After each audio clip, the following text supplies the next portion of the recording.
il a été suggéré la dernière fois qu'on enregistre la démo. Donc c'est ce qu'on va essayer de faire. Sachant qu'on enregistre la démo, je suis obligé de vous avertir que vous allez être enregistré. Et donc, voilà, ça sous-entend votre accord pour cet enregistrement. Pour moi, il n'y a pas de souci. Alors, juste un petit avertissement, je suis pas sûr de pouvoir rester au-delà de 11 heures, donc j'avais averti Thomas. Voilà, donc juste pour ne pas être malotru. Bon, là, on est déjà un petit peu en retard, mais on essaiera de respecter le timing. Bon, moi, pas de souci pour l'enregistrement. C'est Thierry qui parle. Merci. Donc, au présent, ici, donc, je vais commencer. Je vais rappeler ce que c'est qu'une sprint review rapidement. Donc, une sprint review, c'est par rapport au sprint en cours. On va démontrer ce qui a été fait au cours de ce sprint et donc uniquement les fonctionnalités qui ont été mises en œuvre. Ce sprint, c'est le premier, il est un peu particulier, donc parce que au cours de ce premier sprint, on a conçu le produit minimal viable, c'est-à-dire c'est pas une coquille vide, mais presque, c'est-à-dire que c'est le produit qui est censé tourner, c'est pas grand-chose, mais on montre qu'il fonctionne. Donc c'est ce que je vais essayer de vous montrer aujourd'hui. Je vais faire on va pas faire de tour de table, mais je vais faire le tour des gens qui participent au projet, parce qu'il y a des gens qui ont été inclus et qui n'ont pas peut-être tous les gens qui participent, en particulier chez vous. Donc j'ai mis par ordre alphabétique. Donc il y a Cécilia Fabry, qui est notre product owner, c'est ça, donc c'est général. Donc Thierry Fournier, qui est en ligne, qui est de l'Université de Rennes, qui est l'animateur du groupe GTSU, donc Coupa. Stéphane Gulli, qui est notre chargé d'affaires CNRS, donc ça. Thomas Jounot, donc, qui est coordinateur INSARC et analogique pour l'Université de Lorraine. Donc il y a moi-même qui suis Scrum Master INSARC CNRS. Célia L'Entretien, qui est utilisatrice de statistiques de l'accès numérique de l'Université de Lorraine. Jean-François Luc, qui est conservateur de la bibliothèque numérique de l'Université de Lorraine. Bruno Menette, qui est présent ici, qui est administrateur de l'Université de Lorraine, qui participe aussi à la mise en œuvre de l'INSARC. Il y a Bruno Mériot, qui est notre NMQ, c'est l'urbaniste à l'INSARC. Il y a Thomas Borquet, donc, qui est présent là et qui est coordinateur INSARC, analogique, mesure, et qui est notre coordinateur. Il y a Patrick Ringot, qui est le NMQ, donc c'est l'urbanisation qualité, au titre de la qualité au niveau du CNRS. Il y a Dominique Rouget, que j'espérais connecterait, qui est de l'Université de Saint-Étienne, donc qui lui gère l'accès à la doc numérique de l'Université de Saint-Étienne et qui participe aussi au groupe GTSU. Il y a Philippe Schaeffer, qui est CNRS et qui fait partie du système infrastructure et réseau, qui est le correspondant ici à Munich. Il y a Laurent Schmitt, qui est directeur opérationnel à Munich CNRS et qui INSARC. Il y a Yannick Schurter, qui est notre développeur INSARC. Et puis il y a Fabien Villard, qui est CNRS et qui est le service d'exploitation, qui surveille le fonctionnement de logiciels mis en œuvre à l'INSARC. Voilà, j'ai fait le tour, j'ai essayé d'être un peu rapide.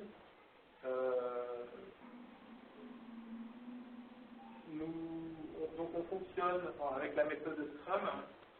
Ce que j'avais prévu de vous montrer, c'était pour faire le rappel de ce qu'on va mettre en œuvre.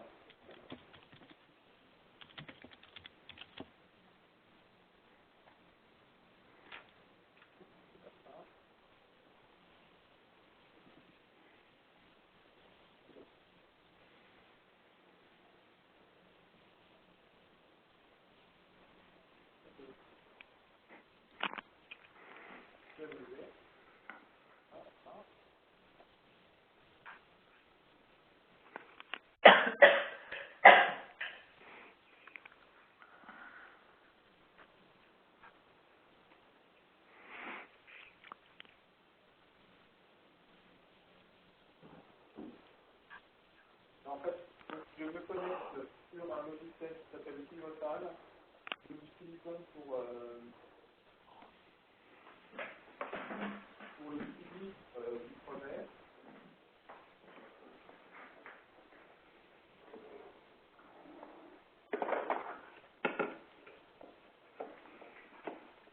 Alors Pivotal, c'est un logiciel qui permet de mettre en œuvre la démarche Scrum, qu'on a choisi de retenir pour les guitares. Et donc, ce qui nous permet d'interagir en particulier avec Thomas, autour de ça, et l'interaction aussi avec mesure et analogie. On en parlera peut-être plus loin dans la réunion. Donc, je vais utiliser Pivotal pour vous montrer en fait ce qu'on a retenu au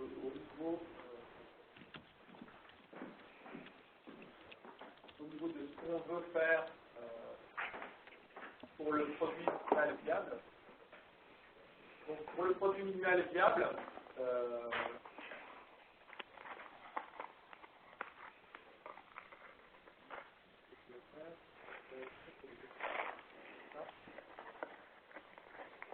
donc là, on a un schéma qui définit grossièrement ce qu'on peut implémenter. Il fait référence en fait à un autre schéma qui dit que je dois faire.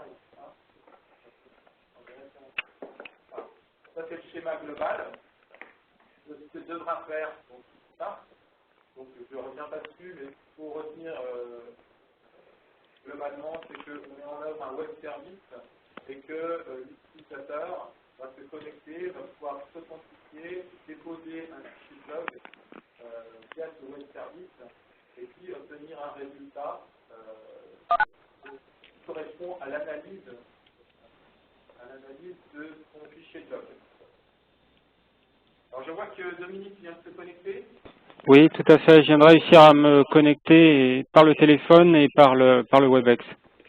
Alors je suis désolé, j'ai commencé depuis quelques minutes. Oui, oui, bien sûr. Pour se reprendre en cours. Donc, j'ai présenté rapidement les gens. Et là, j'étais en train de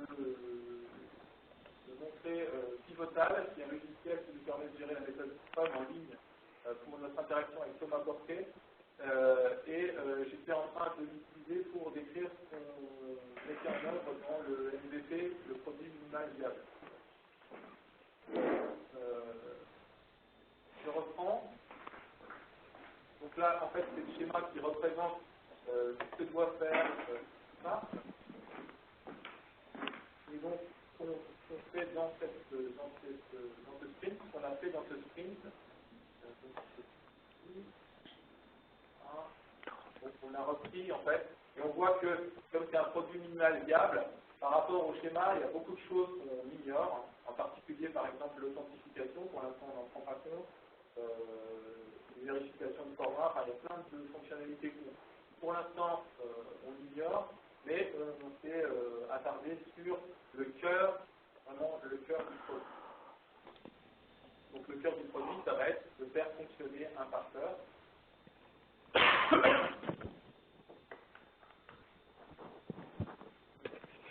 Donc, le cœur de produit, donc, en utilisant la méthode Scrum, on a défini ce qu'on appelle les épiques, donc, qui sont les principales fonctionnalités de MVP. Donc, on va à concevoir l'architecture technique et puis à avoir une version du produit testable. Ce produit doit savoir découper la liste de log qu'on lui donnera en entrée. Il faut que cette injection de log, on puisse l'automatiser et puis qu'il soit capable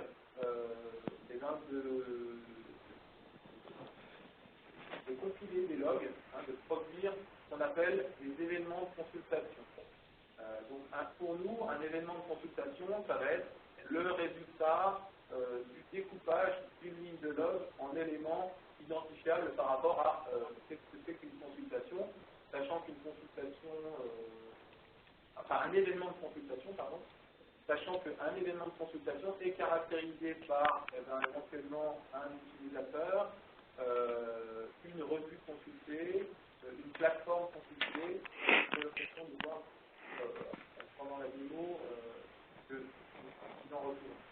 Et on a mis ça en œuvre pour un exemple bien précis qui est celui de Science Direct qu'on a choisi.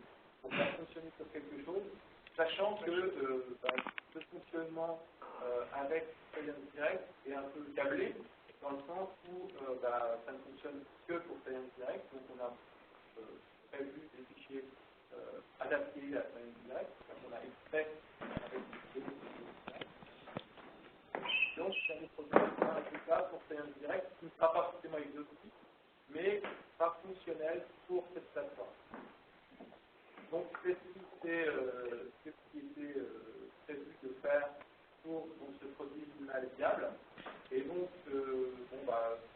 pour parler un peu de la méthode Scrum, on voit qu'on a estimé en fait chacune de ces équipes, donc ils ont une certaine, on leur attribue des points.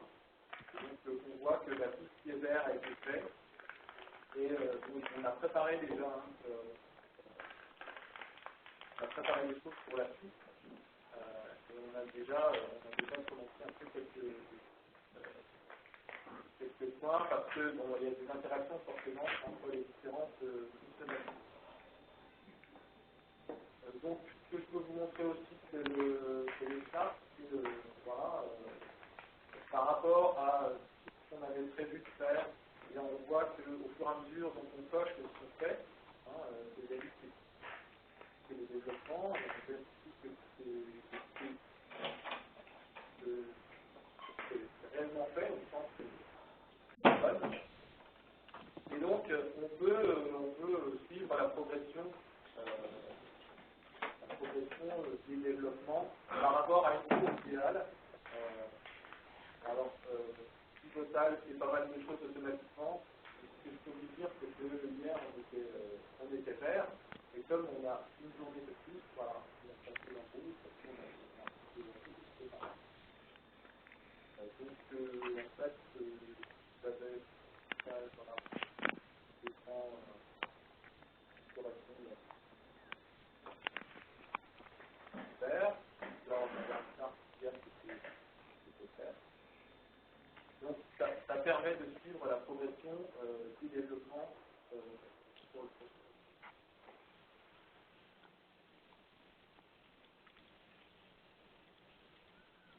Ce que je peux vous dire aussi, c'est que dans une grosse partie du développement, on intègre tout, c'est-à-dire qu'on intègre à la fois les tests et la documentation produit. C'est pour ça que j'ai mis quelques écrans qui montrent que le produit est auto-documenté. En particulier avec une procédure d'installation qui doit être facile à suivre qui veut installer ça. Ça va, je vais pas trop vite là. Donc, cette procédure d'installation, c'est ça que je vais mettre en œuvre en fait, pour vous montrer comment fonctionne le produit. Tout à l'heure, j'avais ouvert des fenêtres où j'étais connecté sur une machine. Alors, en fait, cette machine, c'est la machine qui sera destinée à héberger Analogis. Il héberge déjà d'ailleurs, même si il n'y a encore rien mis en œuvre. Et donc, comme elle héberge Analogis, donc la plateforme nationale qui va permettre d'utiliser une Spark pour les gens qui ne désireront pas ou n'auront pas la possibilité d'installer une Spark, on va profiter de cet espace pour installer une instance du Spark, et puis c'est là que je vais vous montrer comment ça fonctionne. Donc j'ai fait deux fenêtres. Vous allez voir que pour vous montrer comment fonctionne le produit, il y aura deux côtés. Il y aura le côté serveur, le côté j'attends la requête le côté web service, va attendre la requête du client. Et puis l'autre fenêtre, ça va être une simulation du client qui va envoyer le fichier. Et donc on utilisera un outil qui s'appelle curl et qui va simuler le fonctionnement d'un navigateur en postant un fichier vers le serveur. Et donc le serveur va traiter le fichier et va renvoyer une réponse. C'est pour ça qu'il y a deux fenêtres. Je vais reprendre donc, la procédure d'installation. Donc on a détaillé cette procédure d'installation. Donc ce qu'il faut savoir, je le dis rapidement, c'est qu'on utilise des machines virtuelles pour faire nos développements qui sont actuellement sous Ubuntu. Donc c'est pour ça qu'il y a un certain nombre de prérequis pour l'installation d'une version Ubuntu.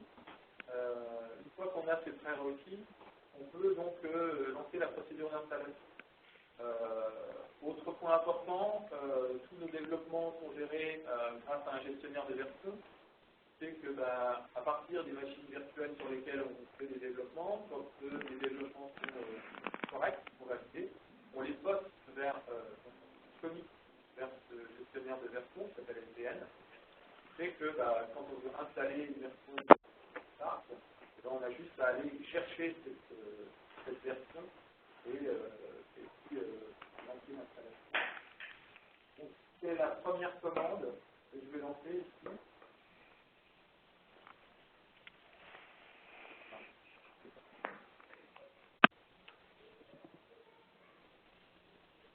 Donc en fait la procédure d'installation, il suffit de faire copier-coller pour son œuvre.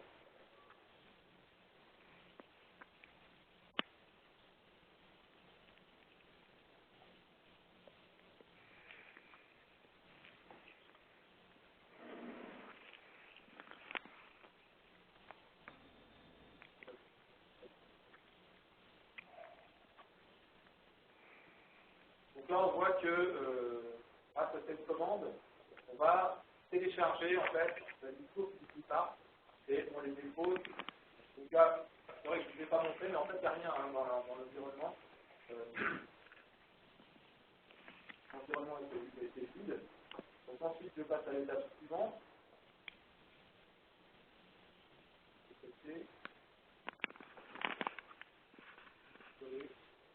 Donc là, on positionne un certain nombre de variables et puis on répond à des questions parce que on installe ça sur une machine. On répond à des questions qui sont le nom de user, etc. Sur cette machine.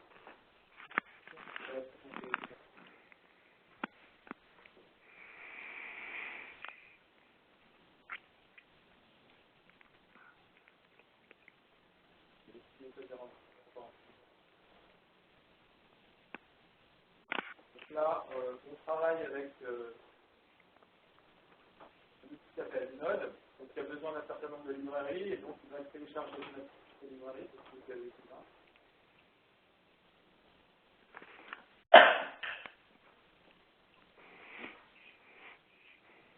Donc là, on positionne sur le variable, et puis ensuite on va utiliser la version 0.8 de Node. Et donc là, à ce niveau-là, j'ai une version du Spark qui est installée. Et donc, je peux passer au lancement du serveur. Il y a plusieurs façons de lancer le serveur. Il y a une façon qui est destinée, en fait, par exemple, à Fabien, pour l'exploitation. Donc, on lance le serveur de façon silencieuse et on voit un code retour pour dire si c'est bien lancé ou pas. Ou alors, on peut le lancer en mode direct. Alors, c'est ce que je vais utiliser pour faire la démo, de façon à ce que exactement ce qui se passe. Parce qu'en fait, on va lui demander d'afficher un certain nombre de choses, ce qui correspond à la variable debug égale étoile. Donc, il nous affiche en fait de façon assez verbeuse tout ce qu'il va faire au cours des traitements. Donc voilà. Donc là, dans cette fenêtre du haut, j'ai installé un outil Spark et cet outil Spark est un serveur web Donc, et qui écoute hein, sur un web service dont la route est /WSL. Donc on voit là que il écoute sur un port, hein, on peut taper éventuellement dans l'indicateur de PRL. Et donc là, tout est disponible et on peut, via un navigateur ou via un client envoyer des requêtes et en particulier donc déposer un log à analyser. Alors le fichier de log à analyser, là, je vais faire un exemple.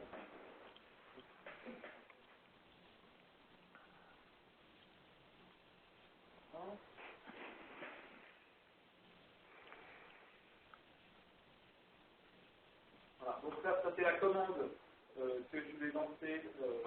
Donc ça simule mon client peut être un navigateur. Donc si j'essaye d'expliquer un peu la commande, donc en fait post c'est la méthode, donc ça veut dire qu'on va déposer un fichier, on n'utilise pas le process qu'on a en interne, et puis on lui dit qu'en fait on va lui poster un fichier qui se trouve à l'endroit test, dataset, et puis c'est un autre fichier, donc cd.log.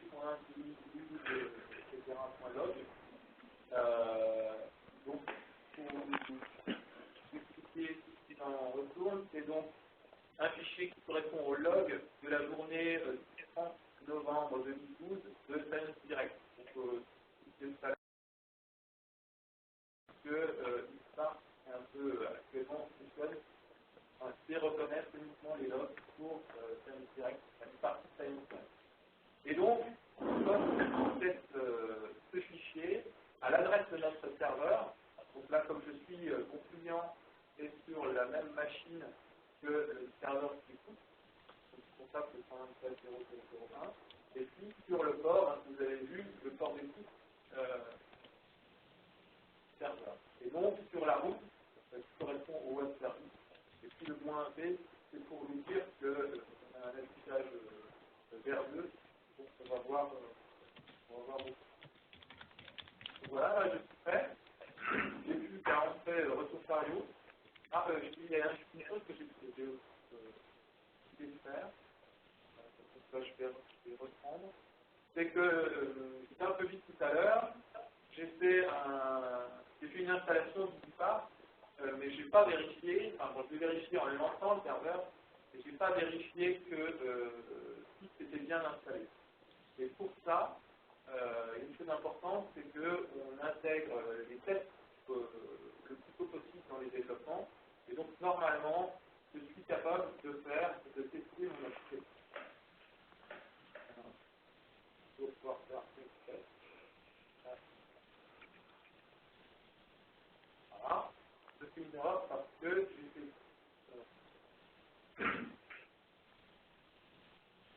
mon serveur, normalement, n'est pas dans.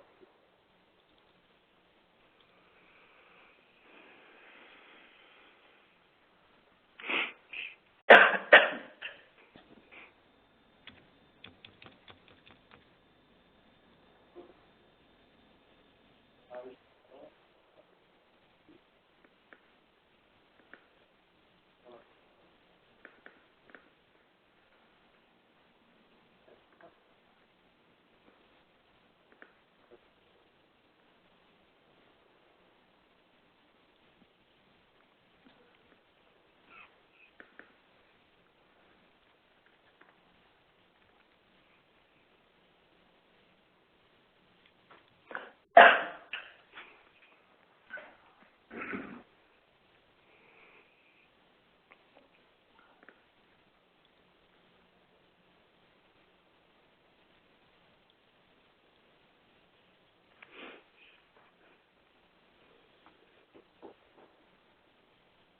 Voilà. Donc en fait, dans la fenêtre du haut, j'avais mon serveur Equiparse qui tournait. Et donc là, j'ai fait un make test et en fait, ça a lancé des tests, les premiers tests qui permettent de vérifier que l'application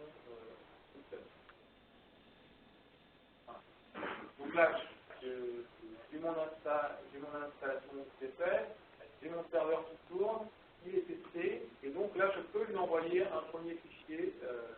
Donc, je reprends ma commande.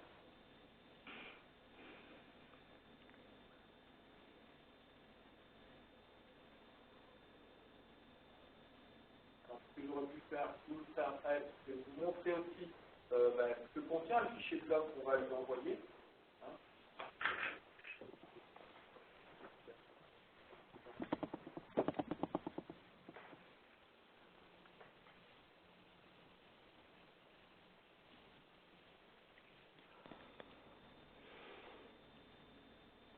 Je profite d'un petit moment de silence, Dominique, pour te demander, est-ce que tu peux te rapprocher ou rapprocher le micro de toi? Je souscris à cette proposition. Ce qui est terrible avec les micros, c'est qu'ils transmettent mieux les bruits d'ambiance que les voix. Donc Thomas s'est gentiment déplacé et normalement je suis plus près du micro. Oui. Vous m'entendez mieux? Beaucoup mieux. Merci. Donc là en fait j'étais parti pour vous montrer le contenu.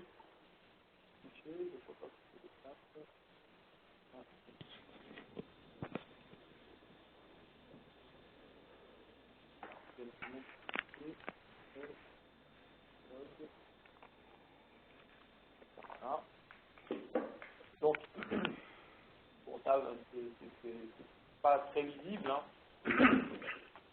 Mais si vous vous souvenez, pour ceux qui ont eu l'occasion éventuellement de voir des présentations, donc là, j'ai fait un mode, donc c'est une visualisation du contenu du fichier qui contient un certain nombre de lignes de log.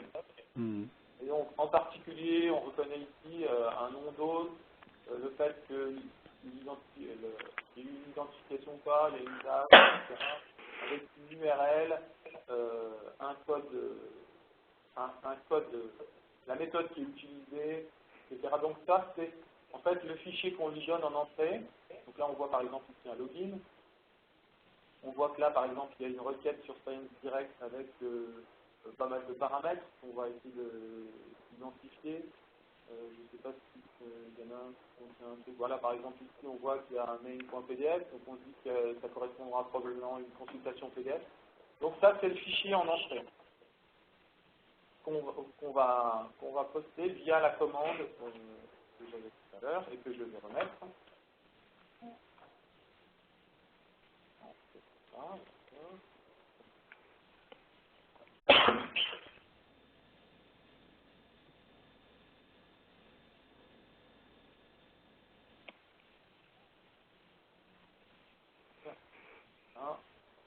Là, je reviens, je fais l'affichage de mon serveur, la sortie de mon serveur, et je lance la commande. Voilà, alors qu'est-ce qui se passe? Donc là, comme j'avais un -v, je vois vraiment les échanges entre le navigateur et puis le serveur. Et là, en retour, on voit qu'il y a certaines lignes de log qui sont reconnues. Et donc, le serveur envoie ce qu'on appelle nous, des événements de consultation, donc qui sont dans un format qui est un format JSON, donc qui permet de sérialiser des données. Et donc, en particulier, vous reconnaissez des choses. Hein, on voit un ISSN, on voit un site. Donc, comme ça correspond au log de la journée, vous voyez aussi que on progresse dans l'analyse du fichier. Là, on en est à 11h30. Voilà. Et donc, on obtient des événements de consultation qui résultent de l'analyse de ce fichier de log. C'est quoi le host là, avec son code bizarre? Le host, c'est tout à l'heure tu as vu que quand j'ai fait un mort sur le fichier, il y avait le premier paramètre, il y avait un Google et des choses comme ça. Donc c'est le host, c'est la machine hôte qui s'est connectée et qui a demandé la requête, dont on a la trace dans le fichier de log. Et ici on a en fait on a codé, on a crypté, parce que pour un souci d'anonymisation.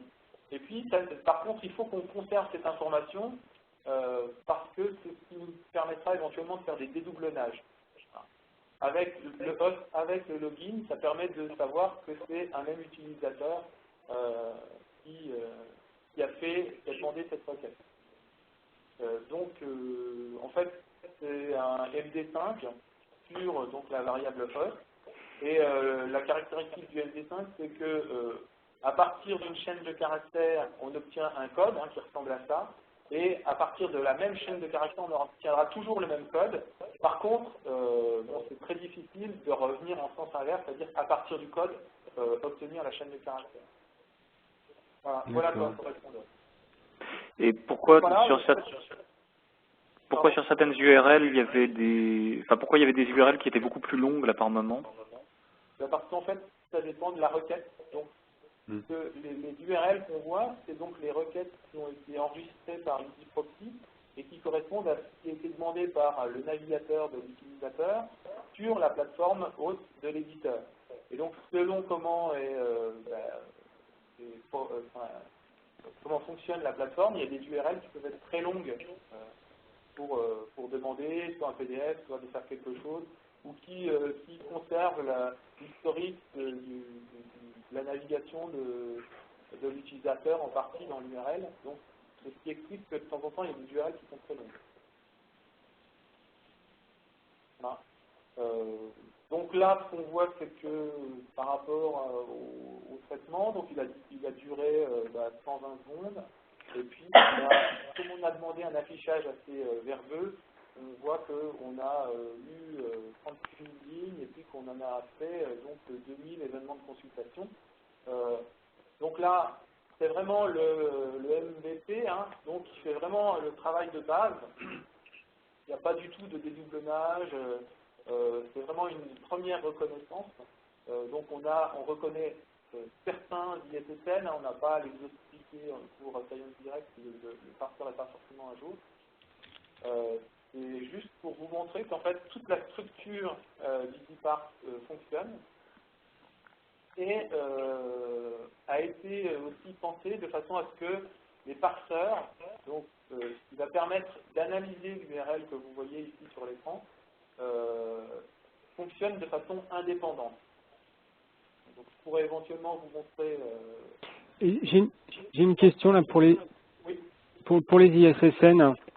Vous avez déjà un fichier extérieur ou c'est l'ISSN qui est extrait directement de l'URL? Les deux. Alors, donc, ça va dépendre typiquement des plateformes. Et donc là, par rapport à sa question, pour Science Direct, ça va être les deux. C'est-à-dire que là, par rapport à ce que vous voyez à l'écran, typiquement, on voit que c'est une consultation de type texte. Si on lançait l'URL, on verrait que on demande l'affichage d'un article en HTML. Et il se trouve que dans l'URL, la chaîne de caractères, ici, là, on peut reconstituer cette chaîne. Et donc, on n'a pas besoin de table de correspondance. Mais vous pouvez avoir besoin d'un fichier de correspondance. On peut avoir besoin d'un fichier de correspondance. Par exemple, alors je ne sais pas s'il y en a ici dans la visualisation, non. Mais en fait, par rapport à la remarque que faisait Thomas tout à l'heure, quand il y a des URL très compliqués, en particulier, pour Science Direct, c'est typiquement, il y a un paramètre qui correspond à un identifiant éditeur, et c'est cet identifiant éditeur qui va nous permettre de faire la correspondance avec l'ISSN. D'accord. Donc il faut déjà, même à ce niveau-là, avoir une base de connaissances qui soit précise. Oui. Alors, on a prévu de structurer EasyParse de façon à ce qu'il y ait dans un répertoire particulier, donc, qui s'appelle plateforme, et qui va contenir en fait toute la connaissance qui va permettre de reconnaître les URL des plateformes. Donc là, si on va dans ce répertoire, à l'heure actuelle, contient 2 sous-répertoires, parce qu'on a fait un petit peu plus de travail que ce qu'on avait prévu. Donc on n'a pas fait uniquement Science Direct, on a aussi fait Nature. Sur Nature. Donc si je vais dans celui de Science Direct par exemple, qu'est-ce qu'il contient? qui contient un fichier qui s'appelle manifest.json. Donc, c'est un fichier dans lequel on va pouvoir sérialiser les données, en particulier qui dit le nom en fait le nom du parseur, qui va y avoir différents autres éléments, la version, etc. Donc là, c'est la version minimale. Et puis qui dit aussi quels sont les domaines qui sont reconnus par ce parseur. Donc ça, c'est la description du fonctionnement du parseur. Et puis il y a le parseur en lui-même. Donc c'est une commande exécutable, donc qui est capable d'analyser des URL pour cette plateforme. Il y a aussi un fichier, donc la .csv. Alors sv.csv, c'est une partie de la base de connaissances. Et donc, qui fait cette correspondance? Donc là, c'est un fichier qu'on a repris de NIM4, donc qui contient des informations en particulier qui sont propres à NIM, qu'on ne conservera pas, mais là, comme on est dans l'MVP, on est encore comme ça. Donc, qui nous montre en fait, par exemple, ici, on voit la correspondance entre un identifiant éditeur, donc, celui des plaisirs, qu'on va extraire de l'URL, et puis un ISSN. Alors, la valeur new, c'est parce qu'en fait, il peut y avoir plusieurs ISSN, en particulier ISSN papier ou ISSN électronique. Et il faut que pour ces valeurs-là, il n'y a pas de... Alors, il y en a certains qui ont des valeurs. Oui, parce que Science Direct a très peu d'ISSN électroniques. Voilà, donc c'est peut-être plutôt dans MPG, enfin voilà. Donc, ce qu'il faut voir, c'est que le parseur embarque,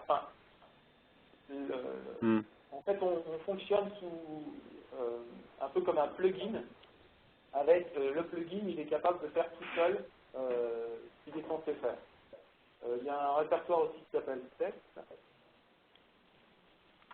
qui lui va contenir, qui va permettre de tester ce parseur, en particulier donc deux fichiers. Un fichier URL qui va contenir en fait des URL exemples du parseur. C'est capable de traiter le parseur, et puis le résultat qu'on est censé obtenir en traitant ce fichier. Alors, donc il y a une structure pour le nommage des fichiers qui permet d'établir la correspondance. À un fichier URL, un fichier .url va correspondre à un fichier .result.json, qui va nous permettre d'automatiser les tests et de vérifier, donc comme je vous l'ai montré tout à l'heure quand on fait un make test, que tout fonctionne bien. D'accord. D'accord. Donc là, c'est bon, ça s'est débordé. J'avais une question tout à l'heure sur le résultat du travail du parseur. Il y avait marqué, c'est des formats, je crois, texte, ou TXT. Et pourquoi vous avez choisi TXT? Alors, parce qu'en fait, on voit du PDF ou du HTML ou du... Alors, historiquement, au niveau du comptage et consultation d'articles, nous, on a deux critères, effectivement, c'est soit PDF, soit HTML, et HTML, pour nous, c'est texte. Donc, après, c'est un problème de codage, c'est-à-dire qu'on peut se dire, le code, c'est HTML. D'accord. Voilà. En fait, on distingue deux types, qui est PDF, et puis, sinon, c'est TXT. C'est autre, quoi. Autre format. Il y a d'autres choses qui peuvent être... On peut être capable de reconnaître des consultations de revues de sommaire. Bon, là, le code, c'est TOC. On peut être capable de reconnaître des consultations de résumés, de commandes, de citations. Donc, on peut avoir des codes pour chacun de ces types de consultations. Sachant que on peut le faire selon les plateformes. Voilà. Alors, ce que je peux vous montrer un peu plus là, je crois que j'ai mis référence spécifique. Voilà. En fait, ici, ça détaille un peu plus ce dont je viens de vous parler. Donc là, le manifest.json, on a vu qu'il était très, très pauvre dans l'exemple, mais il sera plus complet, en particulier donc en donnant un numéro de version, en donnant un nom de plateforme en clair, en donnant aussi une URL pour la documentation, c'est-à-dire qu'il faudra qu'on documente comment on a donc élaboré le parseur, donc il y aura une URL dans le fichier mindset.json, et puis toute une série d'indicateurs là qui reprennent ce dont on parlait à l'instant, c'est-à-dire est-ce que le parseur il est capable par exemple d'identifier la revue, d'identifier une consultation de type texte, de type PDF, etc. Donc, sachant que tout ça va donc, comme je l'évoquais tout à l'heure, boucler sur le répertoire plateforme, qui contiendra toutes les plateformes qu'on est censé reconnaître, et que chaque plateforme, donc chaque répertoire plateforme, doit contenir le nécessaire au bon fonctionnement du parseur. D'accord. Donc, la grande nouveauté par rapport à... je termine, après je vous laisse la parole. La grande nouveauté par rapport à ce que j'avais pu faire moi au niveau de NumStat, c'est que là, les parseurs sont complètement indépendants et ils fonctionnent sous forme de commandes, individualisées, enfin, qui peuvent être écrites dans n'importe quel langage. Donc là, notre premier parseur, il est écrit en Node, mais ça pourrait très bien être une commande PHP ou une commande Perl. L'essentiel, c'est qu'elle fonctionne toute seule et qu'elle contienne des fichiers de test et qu'elle renvoie, elle prend en paramètre les URL, telles qu'on peut, je vous l'ai montré dans le répertoire test avec le fichier .url, et qu'elle renvoie en fait une donnée sérialisée qui va correspondre à un morceau d'événement de consultation par rapport à ce qu'elle a su reconnaître de... Voilà. Ok. J'ai deux questions. Le parseur, à quel moment il est appelé? Alors, il est appelé au moment de l'analyse d'une ligne de log. Alors, je ne vais pas rentrer peut-être dans les détails, mais... Non, mais en fait, il y a une reconnaissance sur la ligne de log, et à ce moment-là, il appelle tel ou tel parseur. Voilà, c'est ça. Ok. En fonction du domaine, hein. Donc vous avez vu que dans le manifeste.json, Ouais. parseur, il y a... Il y a le domaine. Et en fonction de ça, il appelle le parseur qui correspond. Voilà. Voilà. Ok. Et bien justement, j'ai une question sur les domaines. Ici, on voit que les domaines sont cités complètement, mais il peut y avoir des, comment on appelle ça, des expressions régulières, par exemple. Alors pour l'instant, on ne l'a pas implémenté, mais on se disait qu'il y aurait une liste de domaines, parce que généralement sur les plateformes, il n'y en a quand même pas des tonnes et des tonnes. D'accord. Non, mais c'était une question que je me suis posée, parce que là, j'ai vu que c'était écrit en entier, alors que dans l'exemple, c'est simplement écrit sciencesdirect.com, donc c'est une question que je me suis posée, mais c'est pas un point très important. C'est une bonne question quand même, parce que ça nous permettra de faire, on l'a écrit dans le sens où on voudrait aussi faire des contrôles pour être averti si jamais il y a des changements, et donc on a un fichier qu'on appelle ignore, ignore.json, donc on va avoir des listes de domaines à ignorer au niveau EasyParse, et on pourra aussi avoir la même chose au niveau des plateformes, qui va nous permettre de remonter des alertes par rapport à ce qu'on peut trouver en fait dans les fichiers de log. Donc, c'est peut-être plus simple que si on utilise des expressions régulières. Si jamais on s'aperçoit que effectivement la liste des domaines à lister est trop importante, Ouais. on pourra utiliser des expressions régulières. Ok.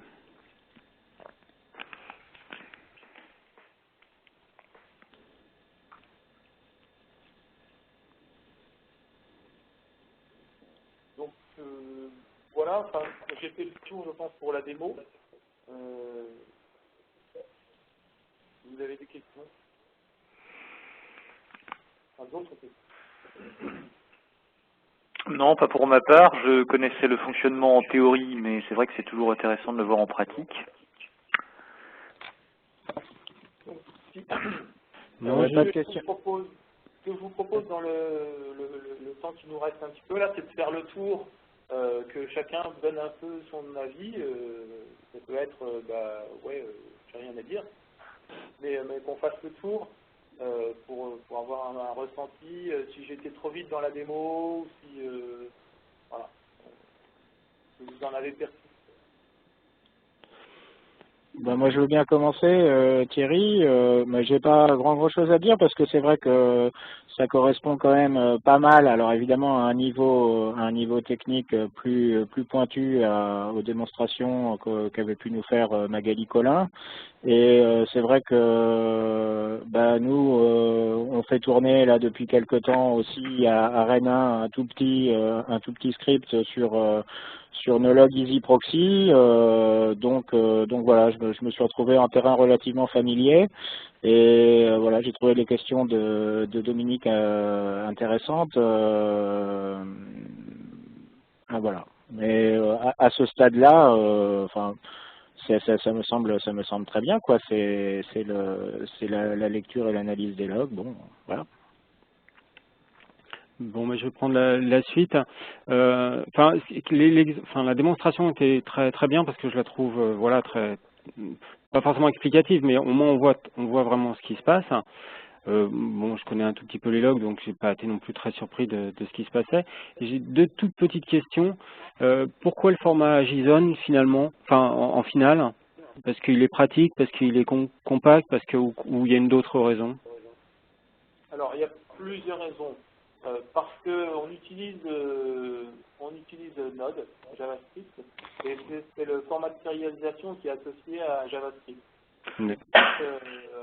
Parce que JSON c'est très répandu, et c'est aussi très proche d'un format qui s'appelle YAML. Donc, en fait, JSON c'est un sous-ensemble de YAML, et potentiellement c'est compréhensible par pas mal de langages de programmation. Donc, ceci nous a paru le plus simple pour sérialiser les choses. Okay. Après, ça peut être remis en question. Mais, non, du tout. C'était pas du tout le sens de ma question. Non, c'était. Donc voilà, c'était pour le. C'est aussi lisible parce qu'on aurait pu se poser la question en mode texte, en mode CSV ou du XML. Mais actuellement, le XML en mode texte, ça devient compliqué pour après structurer les choses. En XML, c'est relativement verbeux, pas toujours facilement lisible. Donc, JSON, c'est un bon compromis entre la lisibilité et la structuration. Tu pourrais remontrer, enfin c'est peut-être pas évident, mais remontrer des sorties JSON du test que tu as passé tout à la fin de la démo que tu as passé tout à l'heure. Je peux le relancer maintenant. Et sinon, j'ai une question mais, qui est plus perfide, qui n'a pas vraiment de rapport avec le sprint, mais pourquoi vous avez pris comme premier cas de figure Sciences Direct? Parce que je crois que chez nous, ça va être le plus gros éditeur, non? Oui, c'est beaucoup. Hein. C'est beaucoup, hein. Mais bon, il y a Nature qui est juste derrière. C'est vrai. Donc voilà. Ouais. Ok. Et c'est juste une question parce que bon, je l'ai utilisé un tout petit peu, mais je suis pas un grand fan de JSON. Mais les champs doivent toujours être dans le même ordre et on a toujours, comment dire, le nom du champ et la valeur. Les champs ne doivent pas être dans le même ordre, mais effectivement, on a la clé et valeur. D'accord, ok. Qui peut être en fait arborescent. Ouais. Mais on n'est pas tenu par l'ordre, quoi. Non, on n'est pas tenu. Ok. Donc généralement, il y a des librairies qui permettent de passer, de sérialiser les données en JSON pour les différents langages. Donc, on passe à Thomas peut-être? Oui, écoutez, moi ça va, je pense avoir à peu près compris. C'est vrai que c'est plutôt pas mal de le voir tourner, puisque pour moi je le connaissais plutôt sur le plan théorique, quoi. Donc c'est vrai que là les choses sont un petit peu plus claires. Bon, je ne saurais être aussi technique que Dominique dans mes questions. Là pour l'instant il n'y en a pas qui me viennent, mais voilà, je trouve ça très bien, vraiment très très bien. J'ai le droit à une autre question encore.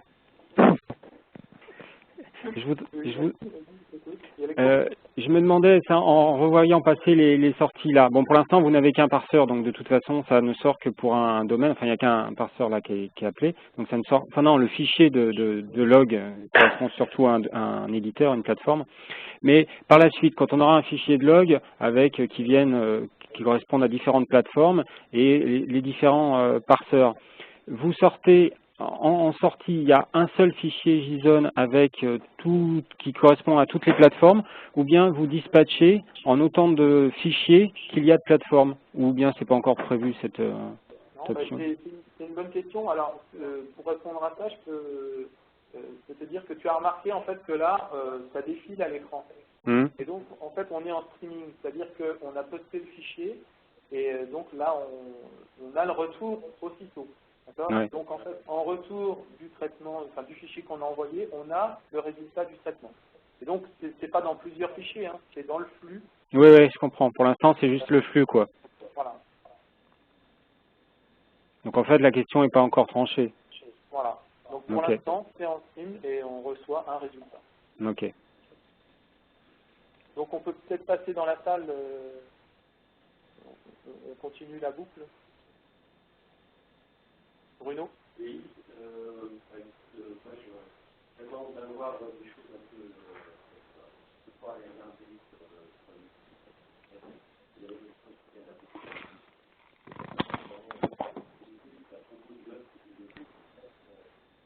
Excusez-moi, c'est peut-être la vieillesse, mais j'entends pas du tout Bruno.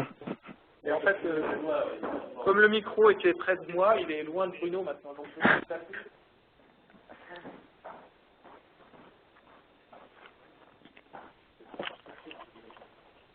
Oui, oui.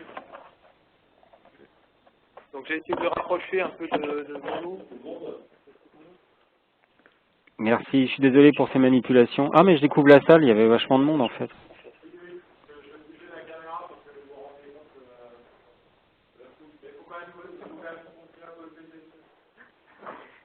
Et en fait, le poste et l'audit dans le texte qui est offert permet normalement de débloquer des accès à l'usager. En fait, souvent le plus critique, quand effectivement les gens sont bien identifiés, est-ce qu'il y aura un moyen de faire simplement pour les gens qui sont un peu plus analysés, quoi, non, mais C'est une question qui n'est pas tranchée. en fait, là, les deux sont imposés. Pour l'instant, on retient les deux et on s'en servira ou pas.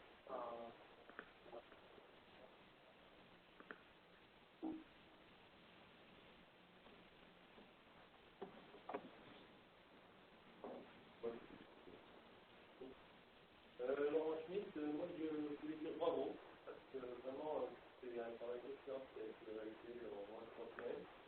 Je voulais dire bravo à Denis pour l'interface de la présentation. C'est pas que j'ai été spécialement inquiet, mais je suis totalement rassuré sur l'avenir de ce projet et surtout dans cette question RAID. Je peux te dire maintenant, c'est un petit peu surpris que le comité de toute façon déjà une démo et tout. J'ai fait tout ce qui était société. On voit aussi bien tout l'intérêt de la méthode Scrum parce que effectivement on démarre avec un embryon et sur une prédiction qui peut orienter des choses sur tout ça. Plutôt que dans les développements traditionnels où on aura beaucoup de mois pour avoir quelque chose. Là on voit immédiatement quelque chose même de minimal. Ça part quand même des requêtes des URL, des taillantes URL. C'est des bons rails.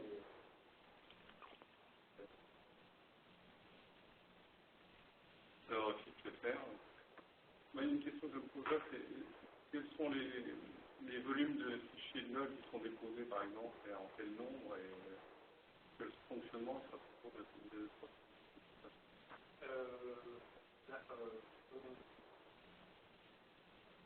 le volume log dépendant des utilisateurs. Et d'ailleurs, pour préparer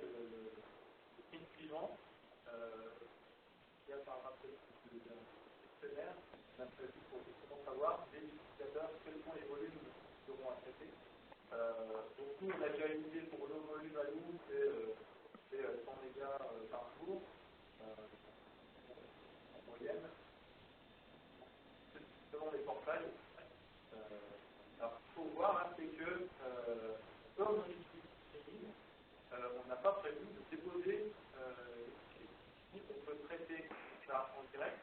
Ça veut dire que on n'aura pas à stocker c'est-à-dire que l'utilisateur qui va utiliser Analogic pour l'instance de la plateforme nationale va pouvoir pour chaque log, va poster un fichier de log et il obtiendra un résultat de ce traitement en direct. Alors il attendra peut-être un peu la fin du traitement, mais il n'y aura pas actuellement, avec le fonctionnement qui est prévu, il n'y aura pas de dépôt. S'il y a dépôt, ce dépôt sera vraiment pas très long. Normalement, ça devrait être.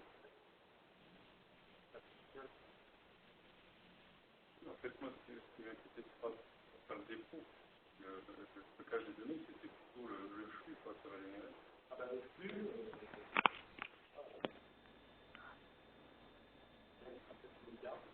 pour une requête. Là, on va faire un recensement par rapport aux utilisateurs potentiels.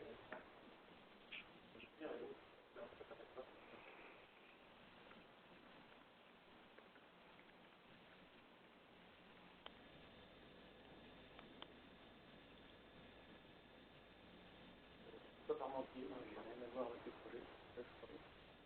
En fait, j'étais intéressé par le côté parceur. J'espère qu'il y aura des exploitations précises sur qu'est-ce que ça doit prendre en entier et qu'est-ce que ça doit rendre en place. Ça dépend de.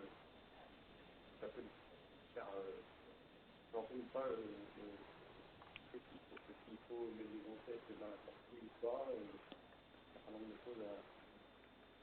Alors, on a déjà commencé, enfin, moi là, je suis en on a commencé à documenter. Ce qu'il faudra savoir, c'est que le parceur, il doit être indépendant. C'est-à-dire qu'on doit pouvoir le tester. C'est prévu, il peut y avoir donc un fichier .url et un fichier .résultat correspondant qui permet de vérifier que le parceur est correct. Et donc je peux aussi rajouter que ce fichier .url pourra être constitué par les personnes qui vont faire l'analyse de la plateforme. C'est-à-dire qu'en faisant un copier-coller de l'URL qui se trouve dans le navigateur, eh ben, on pourra constituer des points URL, un fichier de passe en fait, qui sera en entrée du pass.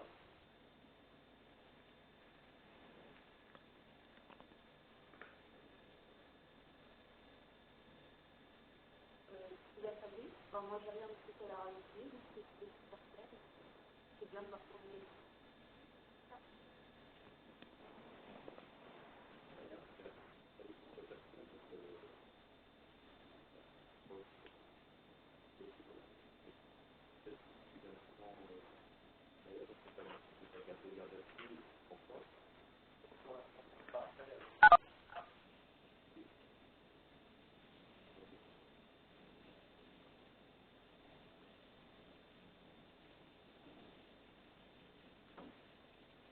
Sur un portier, moi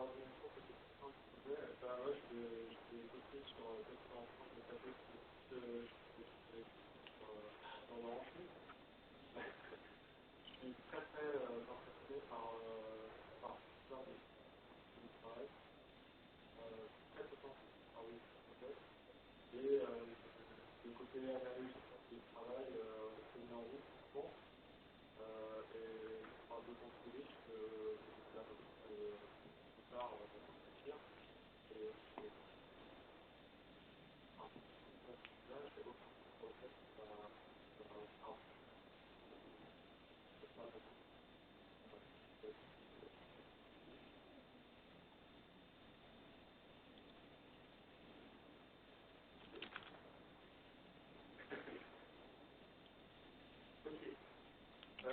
si vous n'avez pas d'autres questions, je vous propose de passer à la suite. C'était comment, dans l'articulation du SARS, point, qui est donc le questionnaire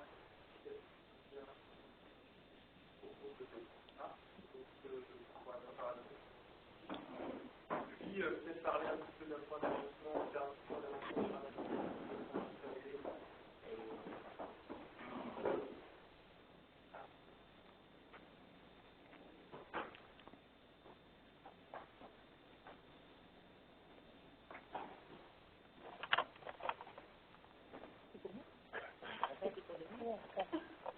alors, le questionnaire est en ligne. Alors, il faut que je retrouve l'URL, c'est ça pour.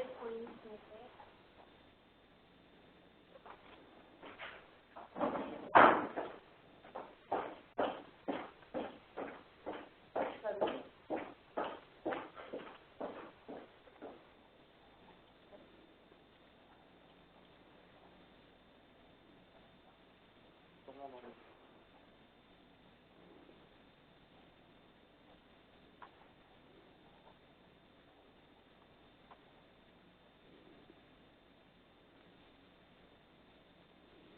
Ah, oui, c'est pas bien.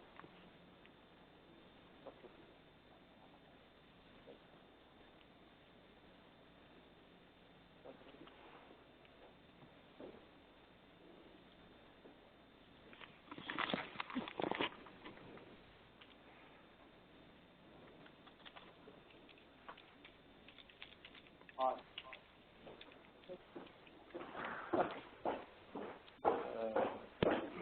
Donc,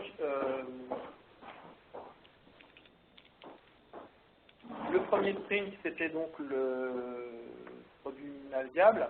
La suite qu'on se proposait de faire, c'était de permettre donc l'installation d'EasyPark dans différents environnements, puisque l'objectif du projet, c'est de proposer deux alternatives. Soit les gens ont l'environnement informatique nécessaire et ils sont capables d'installer une instance d'EasyPark qu'ils vont utiliser, soit ils n'ont pas cette possibilité ou ils n'ont pas cette volonté, et donc ils utilisent Analogic qui implémente une version d'EasyPark. Donc pour situer un peu comment quels sont nos utilisateurs, on a prévu un questionnaire donc, qui a été réalisé par Cecilia et qui pose un certain nombre de questions pour permettre de prioriser et puis de voir dans quelle direction il vaut mieux qu'on avance en premier. En particulier donc au sujet des OS. Donc là, le questionnaire demande des informations. Je le remplis dans le non.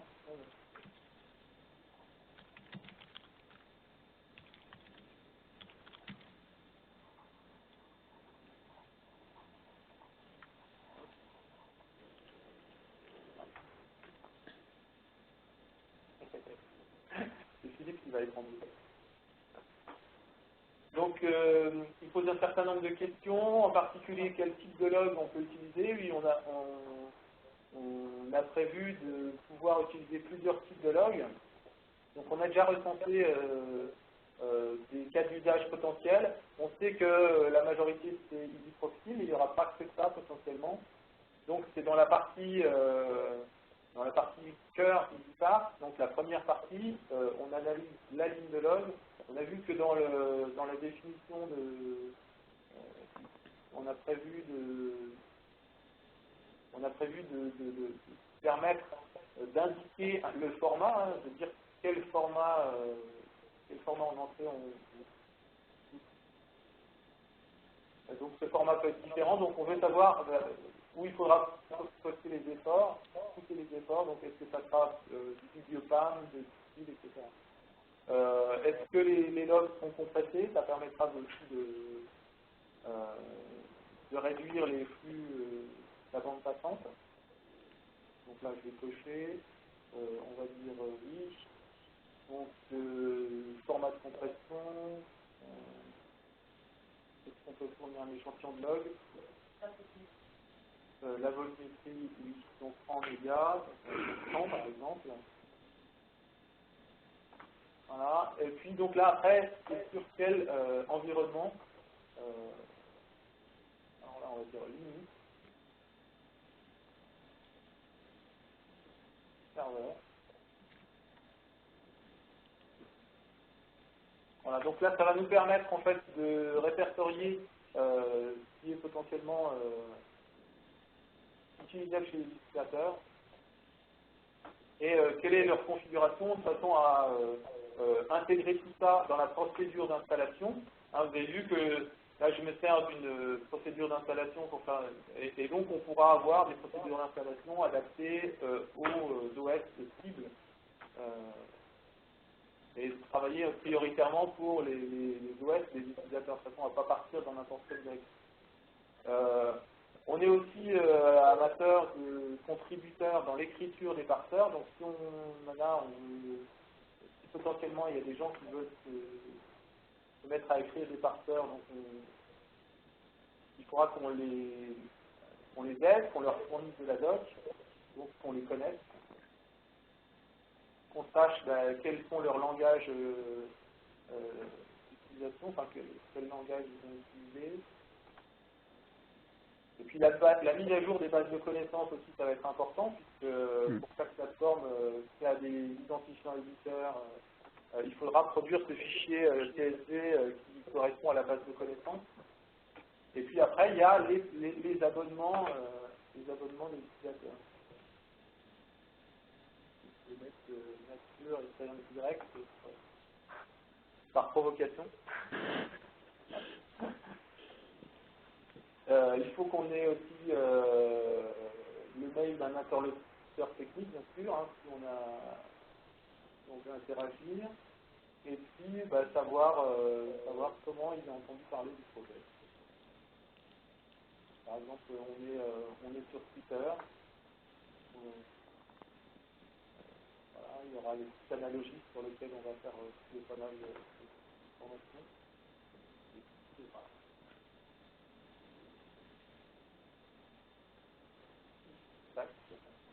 Voilà.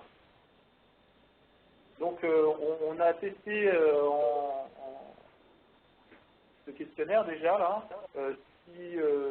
On pourra étendre le test à la liste, peut-être. On l'a pas fait sur la liste, d'accord. Donc on pourra étendre le test à la liste doc et puis ça pourrait être un questionnaire qui sera dont on enverra l'URL à tous les gens qui souhaitent utiliser GitHub. Donc quand on va diffuser ça, je pense que vous pourrez nous faire un retour.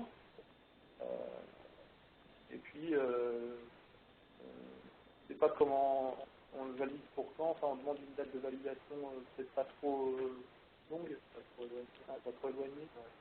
Genre semaine prochaine, c'est possible, c'est raisonnable. Donc si vous êtes d'accord, on va envoyer l'URL de ce questionnaire sur la liste en vous demandant de faire des remarques avant les vacances, qu'on puisse l'utiliser. Et vous imaginez avoir des retours réels pour quand? En fait, on a déjà eu certains retours par rapport aux contacts qu'avaient pu avoir Thomas et Stéphane au cours de leur présentation projet. Donc, il y a des choses qu'on pourra déjà préenregistrer, c'est-à-dire simuler le fait que l'utilisateur a rempli le questionnaire. Éventuellement, demander des informations complémentaires en leur envoyant ce questionnaire à remplir. Et puis, le truc, c'est de dire, voilà, si quelqu'un est intéressé et entend parler du projet, et puis dit, ah oui, moi je veux participer, on lui dit, voilà, remplissez le questionnaire, et comme ça, on a les informations minimales qui permettent d'interagir avec la personne. En fait, c'est intéressant, mais il faudra voir surtout après si on le diffuse sur des listes. Et c'est vrai qu'il y a, je vois une difficulté là pour le peu que j'en ai vu, mais bon, en même temps, ça peut certainement se résoudre. C'est que on va avoir deux types de personnes qui sont susceptibles de répondre à typiquement des bibliothécaires et des informaticiens. Et souvent, en fait, enfin, si on veut espérer qu'un projet comme ça fonctionne dans les établissements, par exemple dans une université, en fait, quasiment, il faudrait que la réponse soit commune. C'est-à-dire qu'en fait, il faut que, d'une part, le service commun de documentation soit intéressé pour analyser les usages, et puis d'autre part, que le centre de ressources informatiques ou la DSI ait du temps à mettre sur le projet, quoi. Donc on risque, enfin alors en même temps, toutes les réponses seront centralisées puisque ce serait une seule enquête. Mais ouais, je sais pas en fait s'il faut dire aux gens de se coordonner avant de répondre ou bien finalement lancer l'enquête comme ça et puis voir ce qui vient et décider ensuite. Je sais pas si ma question est bien claire. Oui, moi je serais plutôt, enfin ce que je comprends de ta question, c'est que je serais plutôt dans la deuxième hypothèse, c'est-à-dire que on lance et puis on voit, parce que l'objectif pour nous c'est d'avancer relativement rapidement pour pouvoir orienter le sprint 2. Donc on a déjà une idée par rapport au... Donc là, c'est surtout essentiellement un objectif technique, dans le sens où on veut savoir quelles vont être les cibles. Ah ouais. Alors après, par exemple, si tu veux, moi, si je remplis ce questionnaire-là pour moi, donc je peux dire oui, donc je suis Thierry Fournier à Rennes 1, mon établissement est intéressé parce que le SCD l'est, mais par contre, je suis pas forcément en mesure de te donner un contact technique aujourd'hui, de te dire ça va être, je prends deux noms d'informaticiens chez moi, Charles Coupeau ou Raymond Bourges qui va suivre ce. Donc tu vois, c'est parce que c'est, enfin bon, alors il faudra peut-être prévoir que des champs soient pas obligatoires, enfin ou je sais pas, ou des choses comme ça, mais bon, je ferai les remarques quand on aura le questionnaire en entier là sur la liste. D'accord. Mais c'est vrai qu'on peut prévoir effectivement de reprendre contact ou enfin des choses comme ça, de dire. C'est vrai, pour reprendre ce que disait Thierry, que dans le questionnaire, il y a à la fois des questions auxquelles peuvent répondre éventuellement les bibliothécaires, et puis des questions beaucoup plus techniques pour lesquelles on peut avoir, mais pas forcément des réponses. Par exemple, sur la volumétrie, ça veut dire que vous avez vraiment accès à votre serveur proxy et que vous êtes capable de dire combien représentent les fichiers log. On pourrait prévoir une option qui dirait je suis intéressé par le projet, mais je ne peux pas vous fournir les informations. Et du coup, nous, comme on a l'adresse web, l'adresse mail, on les recontacte pour voir avec eux, avec qui il faudrait qu'ils se mettent en contact pour obtenir ces informations. Ou de quelle façon. Là, on a déjà une liste de 7 établissements, il me semble. En plus de l'INIS et de l'Université de Lorraine, on a déjà contacté des gens. On a déjà eu au moins un aller-retour par mail avec eux. Et ils ont été capables ou non de nous fournir les informations, mais en tout cas nous maintenant on sait qu'ils sont intéressés et on peut les aider dans la recherche de ces informations ou leur demander de se mettre en contact avec leur DSI pour voir, ou leur prestataire d'ailleurs. À Paris 5 c'est le cas, ils n'ont pas, c'est pas la DSI qui gère ce truc, c'est un prestataire Bibliopam, et du coup maintenant on a aussi le contact Bibliopam. Donc en fait, ce serait pas mal peut-être dans le questionnaire d'avoir une option qui dise je suis intéressé mais je ne peux pas vous fournir les informations, recontactez-moi.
on clôt sur le questionnaire, donc on va le diffuser, on donnera l'URL dans la liste, on donnera une échéance par rapport aux remarques.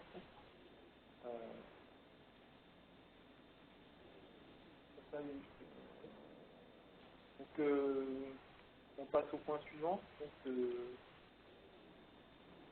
avancement analogie. Donc qu'est-ce qu'on peut dire sur analogie? Donc on a donc avec Philippe et puis Fabien donc mis en place un espace pour analogie, donc qui a été en fait c'est un wiki pour l'instant, hein, qui tourne. Il est complètement vierge. Donc vous avez, on vous a donc diffusé l'URL, vous avez pu vous connecter et j'ai remarqué que vous aviez demandé des créations de comptes. C'est ça, je pense que il y a des comptes qui ont été créés sous l'analogie. Ouais. Alors, vous avez réussi à vous connecter parce que j'ai vu passer des mails et des messages d'erreur. Non, moi personnellement, j'ai pas réussi. J'ai créé un compte, j'ai pas eu de retour par mail pour donner le mot de passe en fait. D'accord. Alors donc je pense qu'il y a un petit souci par rapport à l'adresse mail qu'on a mis. Parce qu'en fait, effectivement, on a fait un analogie, on a fait un EasyPart à Souprin et on a fait un analogiste à Souprin et je me demande si l'analogiste à Souprin il renvoie bien les choses. Et il est censé envoyer les mails ou seulement les recueillir? Le wiki peut faire de l'adresse mail pour envoyer les mails. Je crois qu'il doit, oui, il doit se faire. D'accord. Donc ça peut marcher. D'accord. Moi j'ai juste fait un alias pour rediriger ce qui arrive à analogie vers ma boîte. Ouais. Mais j'ai pas c'est pas un compte à proprement parler, on peut pas envoyer de mail depuis analogie. D'accord. C'est ça qu'il faut, c'est pas mis en place. D'accord, ok. Donc pour ça, on a un réglage à faire au niveau de l'adresse mail sur analogie, qui fait que vous recevrez donc vos mots de passe. Donc on vous préviendra. En tout cas, l'objectif donc par rapport à analogie, c'est qu'on a réfléchi à comment on allait ranger les choses au niveau analogie, au niveau de la plateforme. Et donc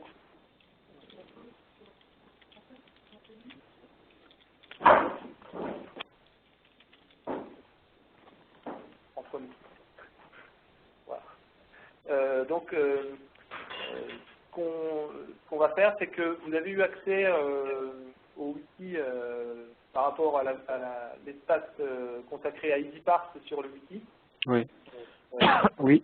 Et donc, toutes ces informations-là, on va les transférer sur l'espace analogiste parce que elle est destinée aux utilisateurs qui sont intéressés par EasyPart. Donc, la suite des opérations au niveau analogique, ça va être ça. Ça va être de transférer les pages qu'on a commencé à mettre sur l'outil vers analogie. Et puis, on continuera donc l'enrichissement sur analogie, en particulier en ce qui concerne la documentation de l'analyse des plateformes. Donc, comme je l'ai un peu évoqué dans le manifeste.json, la doc de l'URL de la plateforme, etc. Donc, ça fera référence à une adresse sur analogie. Donc, on fera ça, je pense, dans les jours qui viennent et on vous tiendra au courant. Donc, je pense toujours par la liste. C'est un moyen d'information qui vous convient bien? Personnellement, oui. Oui, oui. Donc, voilà, donc ça explique pourquoi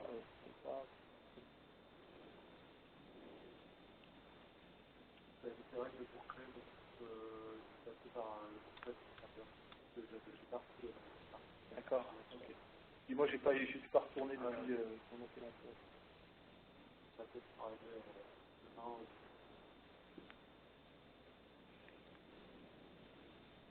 Ok, donc est-ce que vous avez des questions à ce sujet-là? Non, pas de questions. Après, mais on verra ça en son temps. C'est vrai que j'attends de voir à quoi peut ressembler sur le wiki analogiste ben, les fichiers pour analyser effectivement les URL de plateforme. C'est vrai que, enfin voilà, je pense que c'est là-dessus que les bibliothécaires, de manière générale, peuvent apporter quelque chose au projet. Enfin, sur d'autres plans aussi, mais en particulier sur celui-là. Mais bon, là, il est un peu, enfin voilà, pour le moment, c'est pas encore, le wiki est pas encore assez alimenté pour poser réellement des questions, à mon avis. Ouais, d'accord. Oui. D'accord.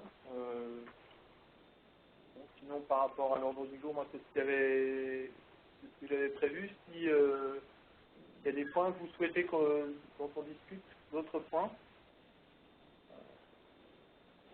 Bah, il y aurait un point éventuellement qu'on peut aborder, c'est en fait l'articulation de ces projets tout à fait opérationnels avec donc des équipes qui travaillent dessus et dont c'est la principale activité, enfin, même si vous faites certainement d'autres choses, et puis le groupe de travail statistique d'utilisation dit Couperin, mais qui en fait regroupe aussi des gens enfin des gens d'établissements qui ne sont pas Couperin, puisque voilà, par exemple, les gens du CNRS y sont.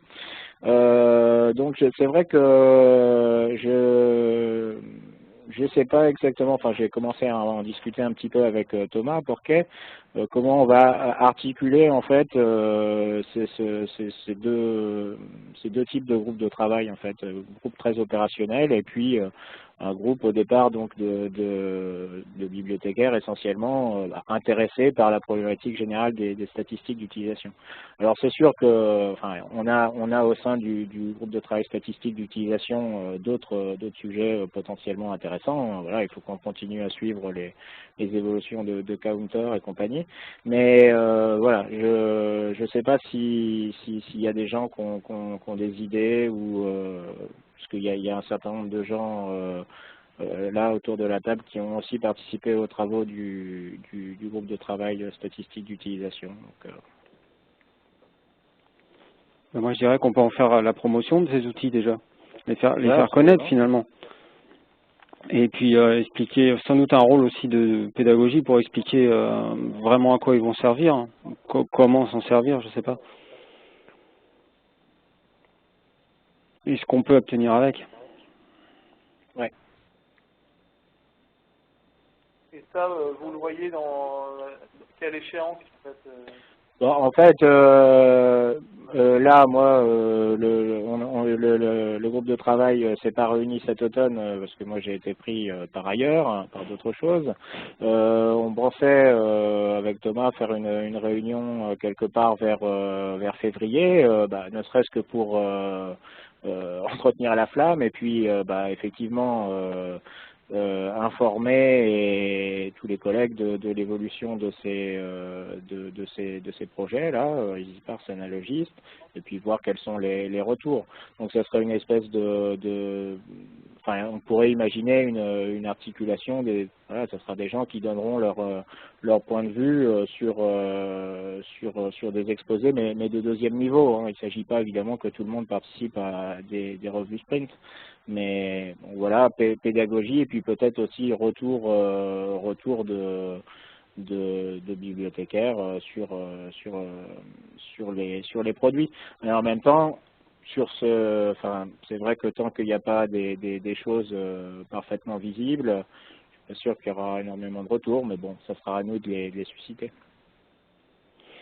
Et aussi, j'étais en train de me dire un truc, mais bon, c'est à plus long terme parce qu'il faudra que le produit EasyParse soit fonctionnel et qu'il y ait des logs d'analyser. Mais un des rôles, soit de Couperin, soit du groupe de travail, ça pourrait être aussi de regarder les différences qu'il y a entre les relevés éditeurs, les relevés Counter éditeurs et les relevés qu'on peut avoir avec les stats locales. Ouais. Bien sûr, localement, chacun peut le faire, mais ça peut être intéressant, peut-être, hein, je dis ça comme ça, au niveau Couperin, d'avoir une vue un peu plus globale. Ok, on peut l'envisager, mais pour certaines plateformes, parce qu'on va travailler peut-être, vu les évolutions du parc, on ne sera pas en mesure de le faire avant d'avoir une version presque finale du produit. Oui, non, mais tout à fait, c'est quelque chose à plus long terme. Et puis c'est pas au produit EasyParse de faire ça. Ça sera une analyse, enfin une comparaison qui sera faite après. Mais bon, pour moi, ça fait un peu le lien avec Mesure finalement, qui lui va regrouper les données Counter. D'un autre côté, on aura un outil pour analyser des logs locales si on en a. Ça peut être aussi un rôle de couperin, mais je m'avance peut-être, hein, de regarder s'il n'y a pas trop d'écart, quoi, ou de comprendre Non, pourquoi. absolument, non, mais ça, de toute façon, on regardera. Obligé. Donc je ne sais pas si c'est pas un peu tôt, peut-être février, pour parler analogiste, articulation, etc. Ah bah peut-être que c'est un peu tôt. C'est Oui, vrai oui, que là, c'est à vous de me dire. Hein, On pourrait faire une première présentation d'analyse. Après, nous, on a aussi, il y a aussi Mesure. Bon, mais voilà, février, mars. Non, mais voilà, comme la dernière réunion a eu lieu au mois de juin. C'est vrai que voilà, si on veut que le groupe continue à vivre un peu, et je pense que Couperin le souhaite, il faut aussi un peu entretenir la flamme. Maintenant, c'est vrai que bon, il y aura au moins des choses sur mesure à montrer. Sur Analogist et EasyParse, là c'est vous qui êtes plus en mesure de dire, évidemment. Mais on peut de toute façon sinon juste leur faire un point, faire un point sur ce qui se passe, même s'il n'y a rien de montrable complètement. Bah, peut-être que Thierry, on verra pour faire ou pas une démo de EasyParse, on verra à quel endroit on en est en février. Oui, mais bien sûr, ça n'a rien de... Moi, je posais la question là parce que ça m'est passé par la tête en cette fin de réunion, mais il y a rien d'urgent, il n'y a pas décidé de quoi que ce soit d'aujourd'hui pour une date ou je sais pas quoi. Hein, c'était histoire d'entamer la discussion là-dessus, quoi. Mais cela dit, ça me semble pas mal de faire une réunion de TESAN sans trop tarder et de commencer à présenter l'articulation entre les différents projets qu'on a lancés au sujet des stats locales. Et puis aussi voir avec les participants du GTStat vers quoi ils veulent que le GTStat aille. Ouais. Parce que nous, on a un peu la tête dans nos projets, quoi. Peut-être qu'il y a d'autres idées au sein du GTStat sur ce que le GTStat devrait faire. Ouais, tout à fait. Voilà. Moi, ça m'intéresserait pas mal de commencer à discuter de promouvoir une architecture qui permet de faire des stats locales, typiquement du shibboleth côté EasyProxy, un EasyProxy sur lequel on récupère des traces, et pas de shibboleth côté éditeur, de discuter de ce genre de choses-là, quoi. Ouais. Ok.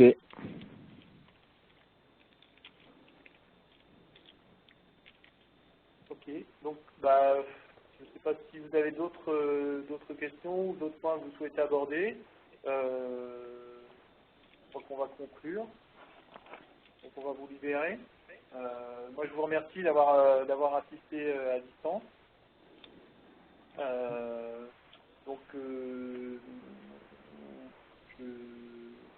On se tient au courant, on enverra donc l'URL pour le questionnaire. Thomas, j'ai vu que tu avais beaucoup tapé, donc peut-être que tu vas revoir un compte rendu d'ici demain. Ce que je vais faire aussi, c'est que je vais arrêter l'enregistrement. On va faire mettre l'enregistrement en ligne sur le